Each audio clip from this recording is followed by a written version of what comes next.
The Allies' mission of mercy. 70 years ago, Allied aircraft embarked on a risky mission to drop food, not bombs, onto Nazi-occupied portions of the Netherlands. In the dying days of World War II, the days of dying still continued. Although the Third Reich had lost its grip across much of Europe by the spring of 1945, more than 120,000 German troops continued to occupy the western part of the Netherlands, including cities such as Amsterdam, Rotterdam and The Hague, where approximately 3.5 million hungry Dutch citizens withered under Nazi rule. On top of more than 4 years of occupation, the Dutch suffered a brutal winter in 1944–45. In retaliation for a Dutch railway strike in the fall of 1944, German troops had blocked the delivery of food and destroyed dikes holding back the North Sea, which caused devastating flooding to coastal farmlands. Driven to desperation during the hunger winter, the starving Dutch ate fried tulip bulbs and even cut their hair, boiled it and drank the broth for protein. By April 1945, the British military estimated that more than 500,000 residents of occupied Holland were on the brink of death. The Dutch royal family, living in exile in London, appealed to the Allied powers for help.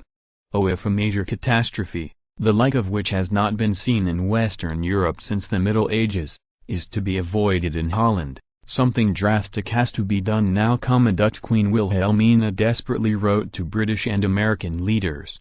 U.S. President Franklin D. Roosevelt, proud of his family's Dutch roots, pledged American aid. "Oh, you can be very certain that I shall not forget the country of my origin," he wrote to the Queen on March 21, 1945. A crew loading food into the bomb bay of RAF Lancaster during Operation Manna. Not until after Roosevelt's sudden death 3 weeks later were his wishes for a mission of mercy to the Netherlands relayed to Allied Supreme Commander Dwight D. Eisenhower by U.S. Army Chief of Staff George C. Marshall. On April 29, 1945, a pair of Royal Air Force Lancaster heavy bombers manned by British, Australian and Canadian crew members departed England on the first flights of Operation Manna, code-named for the bread that rained down from heaven onto the Israelites in the Book of Exodus. 2 days later, on May 1, just hours after German Chancellor Adolf Hitler committed suicide, the first American B-17 Flying Fortress bombers took to the skies and their counterpart relief mission, code-named Operation Jawhound. Although the planes were embarking on humanitarian operations, Stephen Dando Collins, author of the new book Operation Jawhound, calls the U.S. bomber mission the most risky of World War II. "Oh, the Jawhound and Manna crews were flying into the unknown, he says.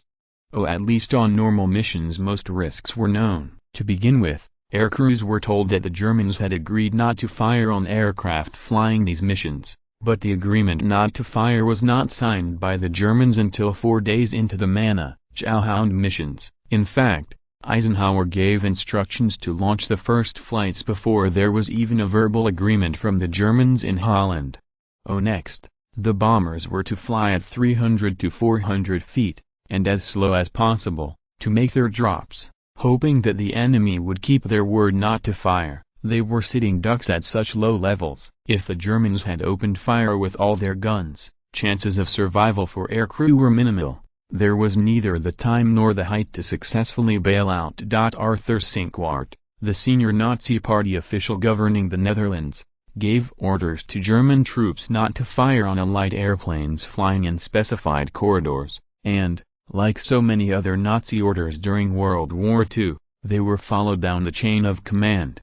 Oh, they could see the writing on the wall, Dando Collins says, and knew it was only a matter of time before they were prisoners of the Allies, so they tried to feather their future beds a little by cooperating. Eisenhower was taking an enormous chance in trusting the enemy, Dando Collins says, because if they broke their word, MiG-17s and Lancasters would have been knocked out of the sky wholesale, and we would be talking today about the most disastrous Allied air mission of World War II.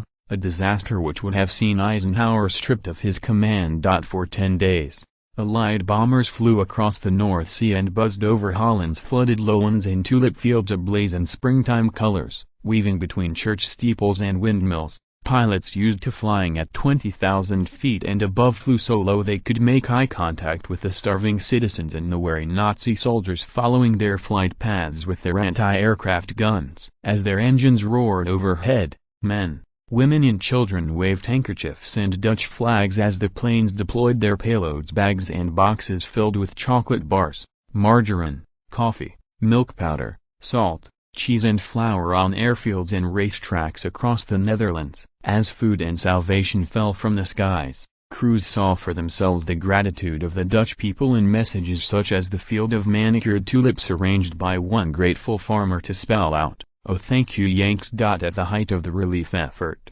more than 900 bombers a day took to the skies. Although a handful of American aircrafts were hit by sporadic German ground fire, none were shot down.